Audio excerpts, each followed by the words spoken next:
Have you ever wondered how niche music genres manage to find their audience and build a dedicated following without the backing of major record companies?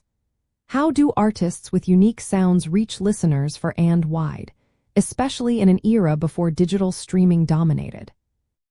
For the captivating sounds of cold wave, a subgenre born from post-punk and new wave, independent record labels were not just helpful. They were absolutely fundamental in promoting artists and cultivating its distinctive scene. These grassroots operations provided the essential platforms that allowed cold wave to emerge and resonate with a devoted listenership. The dominance of major labels in the late 1970s and 1980s often meant a focus on commercially valuable artists, leaving little room for experimental or darker genres like cold wave. Independent labels, on the other hand, were driven by passion for music rather than pure profit. They were willing to take risks on unconventional sounds and artists who did not fit the mainstream mold.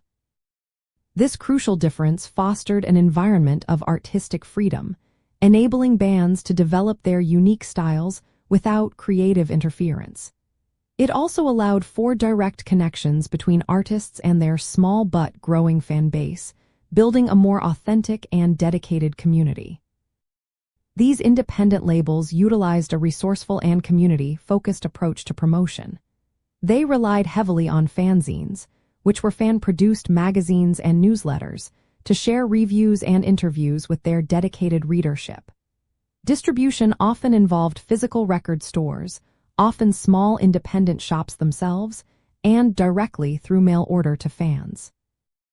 Word of mouth was incredibly powerful within these close-knit music communities, spreading awareness about new bands and releases. Labels also issued limited pressing runs of records, creating a sense of scarcity and demand, and supported artists in touring smaller venues to connect directly with their audience. One particularly effective strategy involved compilation albums and cassette culture, where various artists from a label or scene would be featured together, cross-promoting each other to new listeners. These efforts created a palpable buzz among underground music enthusiasts who actively sought out these unique sounds. Radio stations, especially college and community-based independent stations, also played a vital role in showcasing cold wave artists, offering airplay that mainstream stations would typically ignore. These methods collectively formed a resilient network, bypassing traditional industry gatekeepers. Ultimately, the independent labels were the lifeblood of the cold wave movement, proving that artistic integrity and community building could triumph over mainstream commercial pressures. Their commitment allowed a distinct and influential sound to flourish, shaping an important chapter in music history and leaving a lasting legacy for future generations of artists and fans alike.